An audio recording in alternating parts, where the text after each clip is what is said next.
Hey everybody, welcome back to the garden, Whistle Thicket. Tom here. It is the middle of October, even kind of past the middle of October. The garden is definitely done for the season, almost. There's a red tomato up there. I still have some kale. I actually just harvested all of this beautiful kale.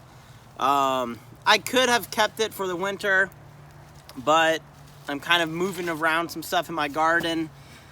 So I decided to pull up all of my kale, and guess what? We're having kale tonight.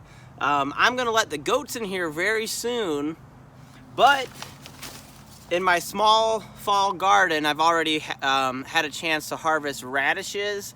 Should be a picture up here somewhere. Eventually I'll put a picture up on radishes. And some kale, some lettuce. I've cleared this bed out. And very soon, we're going to get some snap peas. Here are our snap peas, not quite ready to eat, but I'll eat one.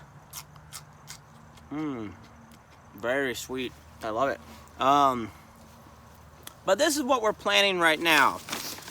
I am going to plant our fall harvest, or our spring harvest of garlic from last spring.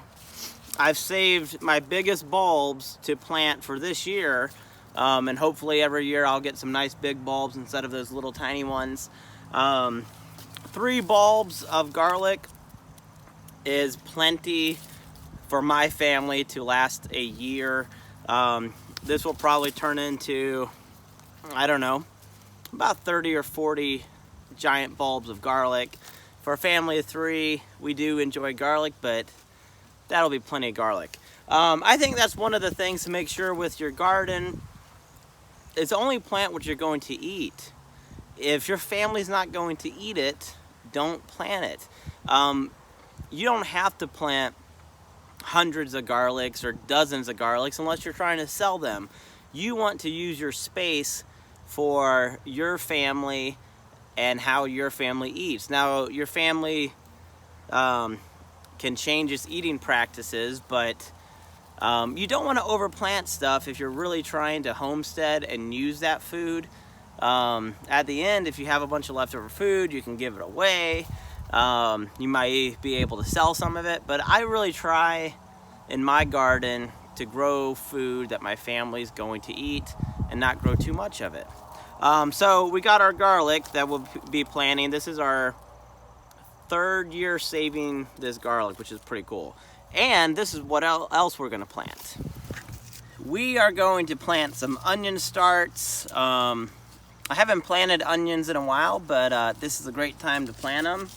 But what else I'm planting are some magic beans that Amy, my wife, brought me back from England. That's right, these are magic beans. Just take a look at how amazing and beautiful these beans are.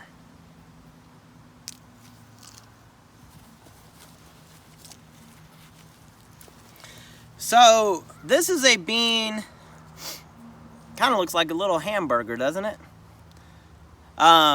These are beans that Amy brought back from England.